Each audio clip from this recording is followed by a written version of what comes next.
सभी भावी अध्यापक साथियों को मेरा प्यार भरा नमस्कार।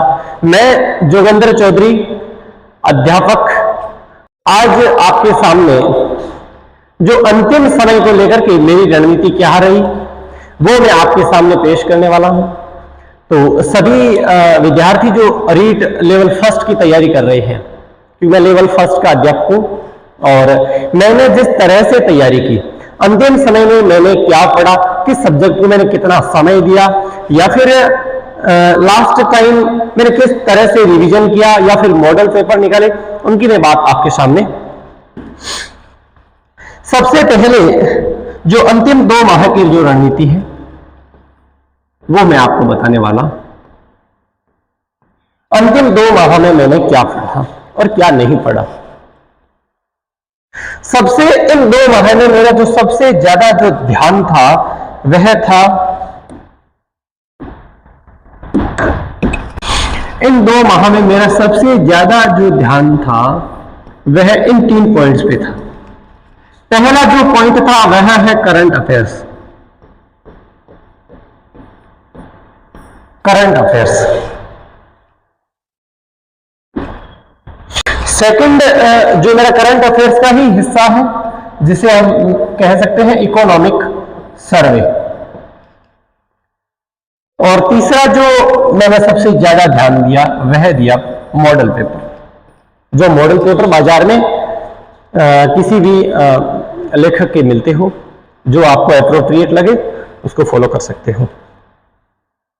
सबसे ज्यादा मैंने ध्यान दिया इन current economic survey plus model papers. इन अंतिम 2 माह में मैंने कम से कम जो है वह मॉडल पेपर की संख्या में आपको बता दूं, लगभग 70 प्लस मॉडल पेपर मैंने निकाले। इन मॉडल पेपर को निकालने के बाद जैसे कोई भी मान लो मेरे पास 10 मॉडल पेपर की बुक है, इन 10 मॉडल पेपर की बुक जो है मैं दिन में लगभग 2 से 3 मॉडल पेपर प्रतिदिन सॉल्व करता था। अब उन 2-3 में से मैं एक हाइलाइटर रखता था। जो मॉडल पेपर में जो 150 क्वेश्चन थे उनमें से 20 से 25 ऐसे क्वेश्चन मुझे प्रत्येक मॉडल पेपर में लगभग नए मिल जाते थे किसी न किसी रूप में। तो मैं इन 20 और 25 ये जो प्रश्न है इनको मैं हाईलाइट कर देता था। ऐसे ही करते करते मैंने 5-7 बुक्स जो है मॉडल पेपर्स की वह कंप्लीट की मैंने। और ऐसे में जब एग्जाम हुआ उससे पहले ये जो हार्ड वाले क्वेश्चन थे इनको मैंने हाईलाइट करके रखा था और इन हाईलाइट क्वेश्चन को ही मैं पढ़ के गया। सेकंड,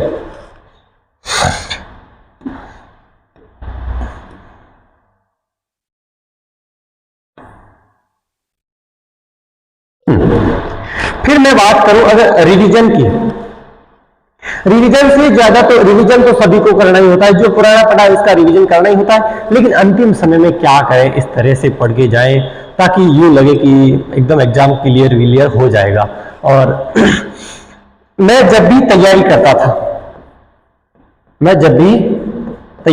था, जो भी मेरे पास जो मेरे खुद के बनाए हुए नोट्स थे, चाहे जीके से संबंधित हो चाहे किसी भी पार्ट से संबंधित, जो मेरे ऑन नोट्स हो, पर्सनल नोट्स हो,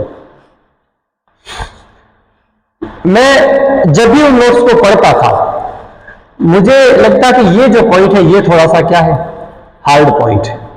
कोई भी ये लाइन क्या है मेरे लिए, हार्ड लाइन है। हार्ड लाइन को मैं एक पेज रखता था, उसको ये फोल्ड करके उसके ऊपर लिखता था। इस तरह से मैंने कम से कम 100 से 200 पेज का अलग से वो मटेरियल तैयार कर दिया। और उसमें वो प्रश्न नहीं जैसे राजस्थान शब्द का प्रथम बार किसने प्रयोग है, इस तरह के प्रश्न बिल्कुल भी नहीं थे। जो हाई लेवल के प्रश्न हो, जो मैंने बहुत कम सुने हो और जो मैं पढ़ता हूं तो मुझे याद नहीं रहते, या फिर जो कंफ्यूजन करते हो, इस तरह के प्रश्न को मैं अलग से अपना मटेरियल जो मैं अंतिम दिन ही पढ़ के गया था, अंतिम दिन ही मैंने इतने सारे जो पेज थे हार्ड वो मैं पढ़ के गया था। और उन हार्ड पेज में से 20 से 25 क्वेश्चन मुझे देखने को मिले थे, और इससे अच्छा तो हो ही क्या सकता है। तो खैर अब जो है वो अपने पास दिन जो है वो बहुत कम है। इन दिनों में मैं विद्यार्थियों को, जो मेरे साथी हैं, उनको मैं यही कहना चाहूंगा कि आप लोग जो है वो मॉडल पेपर पे ध्यान दें। अच्छा सर, करंट के लिए क्या पढ़ा? करंट के लिए क्या पढ़ा? करंट के लिए मैंने ज्यादातर दो बुक्स का इस्तेमाल किया। पहली जो वार्षिकांक आती थी, वार्षिकांक,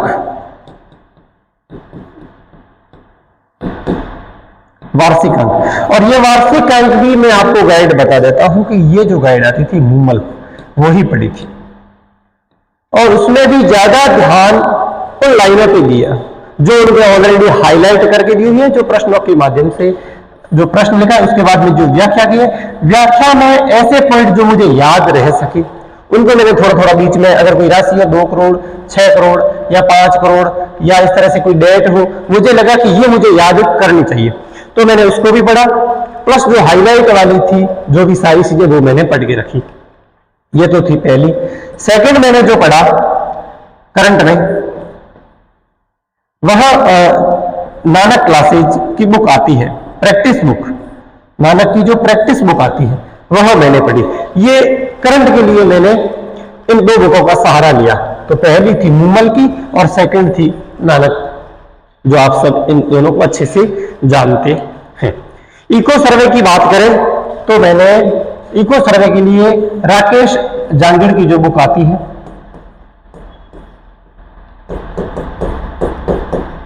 उस बुक को मैंने फॉलो किया। इको सर्वे के लिए मैंने 8 से 10 यूनिट थे, उनके लिए मैंने राकेश जांगिड़ को फॉलो किया। हालांकि इको सर्वे से ज्यादा प्रश्न जो है वो नहीं आए थे, 3-4 क्वेश्चन आए थे, करंट से भी 8-10 क्वेश्चन, प्लस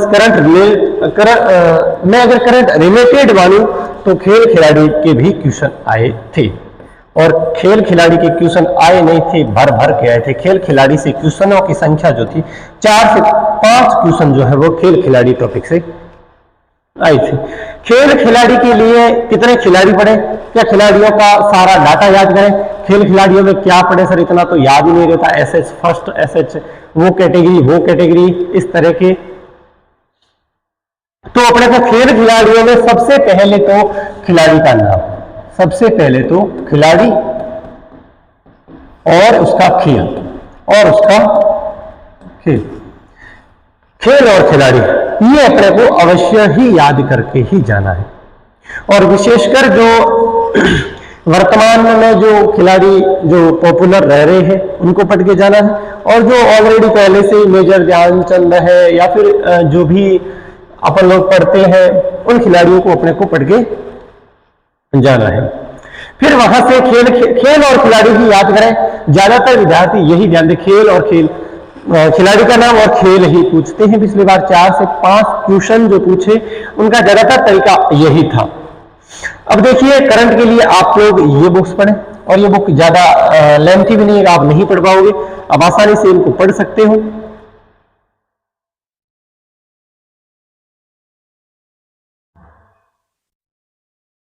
खेल खिलाड़ी पढ़ें, खेल खिलाड़ी टॉपिक को अच्छे से कवर करें, प्लस मॉडल पेपर्स का अच्छे से प्रैक्टिस करें। साथ ही ये जो इको सर्वे की बुक बताई है, और आपके पास अगर आपने कोई बुक मान लो पहले से पढ़ के रखी हो, सर इस बुक का रिवीजन करना ही इस टाइम बेहतर है, तो उस बुक का रिवीजन करें आप लोग। और खेल खिलाड़ी के बारे में मैंने आपको बता ही दिया। ये जो मटेरियल रहता है ये रहता है अंतिम दिनों का। अंतिम दिनों में और क्या किया जाए, और अंतिम दिनों में देखा जाए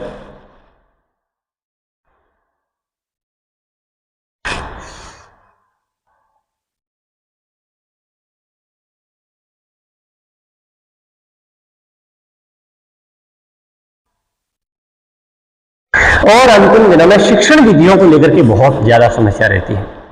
शिक्षण विधियों के लिए क्या जरूरी है, बात मैं करूंगा टीचिंग मेथड को लेकर के।